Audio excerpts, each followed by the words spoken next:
The story you are about to see is a story based on the life of two people. It's a story that is as controversial as one of the most talked about films of our time, Passion of the Christ. Whereas The Passion of the Christ concentrated on the last painful 12 hours in the life of Jesus Christ, this documentary will only seem like painful 12 hours. And with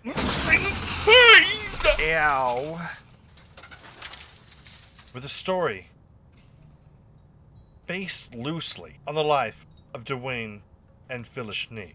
People much like ourselves, except a lot older.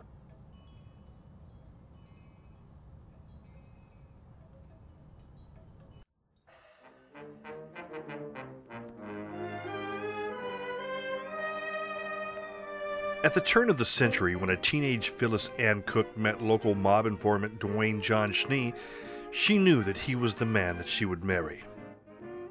And when they were finally married, she knew that this was the man she would spend the rest of her life with. And when she began to spend the rest of her life with him, she knew that this was the man that would drive her crazy. And when he began to drive her crazy, she decided to have 5 children. And when they began to drive her crazy, so begins our story.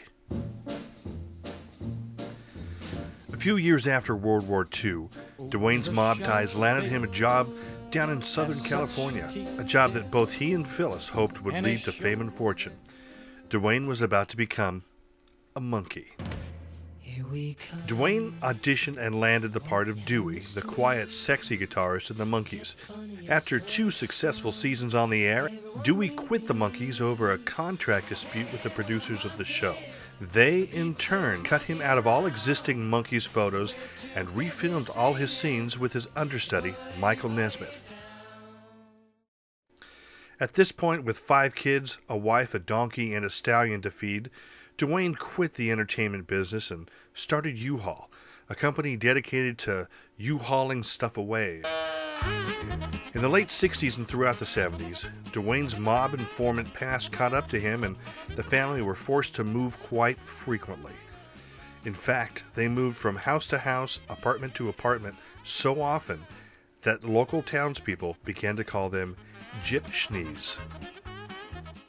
And during this time of moving, it was discovered that somebody somewhere had miscounted, and there were in fact only 4 Schnee children. It is believed that Michael was counted twice.